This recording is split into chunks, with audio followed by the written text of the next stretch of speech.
is broken down into 6 phases. Interphase, prophase, metaphase. No, it is metaphase. Anaphase, telophase, cytokinesis.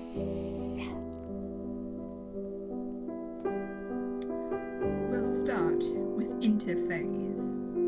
Within the cell, the nucleus is present, and within it is chromatin, pictured as a jumbled mess of DNA spaghetti.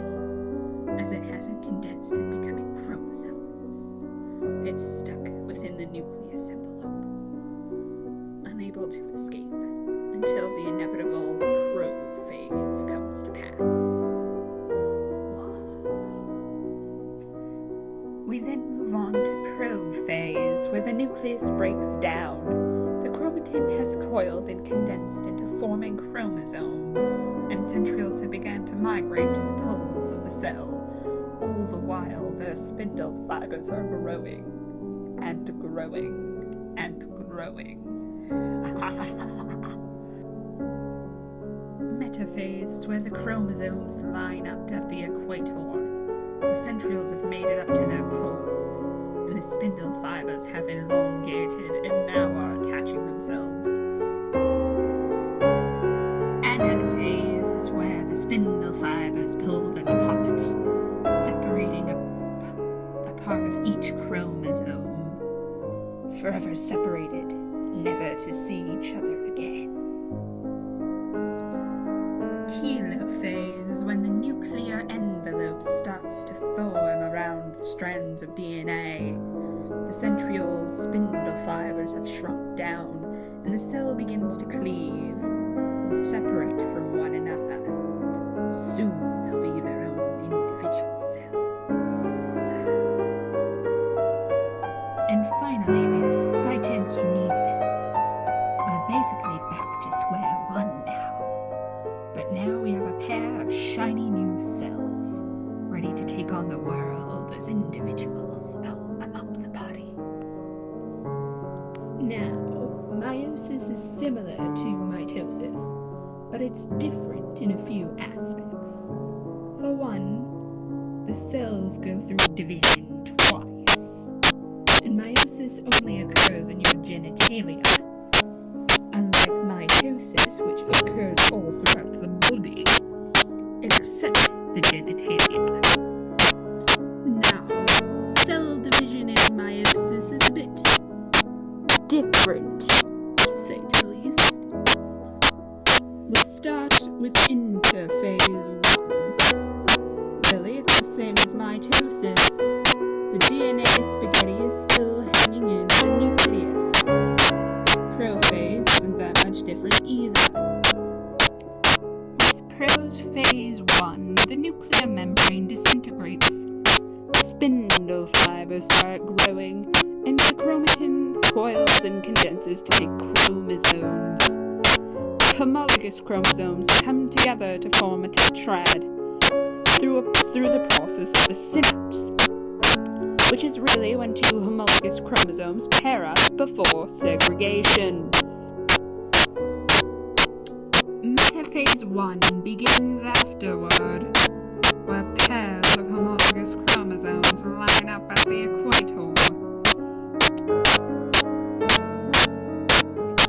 Anaphase comes next, where each pair is separated to opposite poles.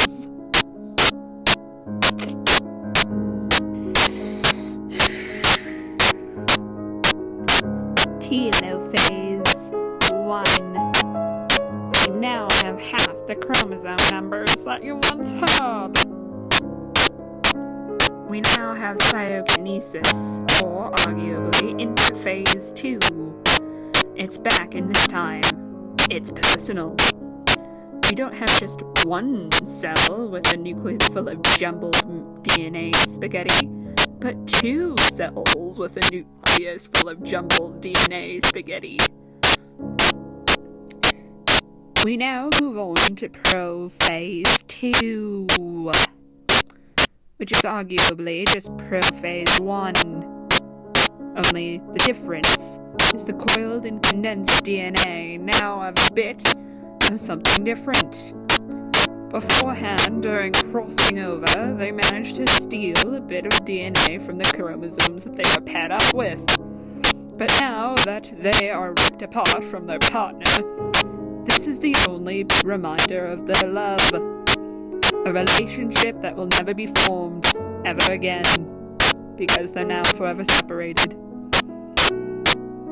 We now move on to metaphase 2. The chromosomes line up at the equator. It seems like even their new partners will soon become X's, as they'll be ripped apart come anaphase. We now move on to anaphase 2.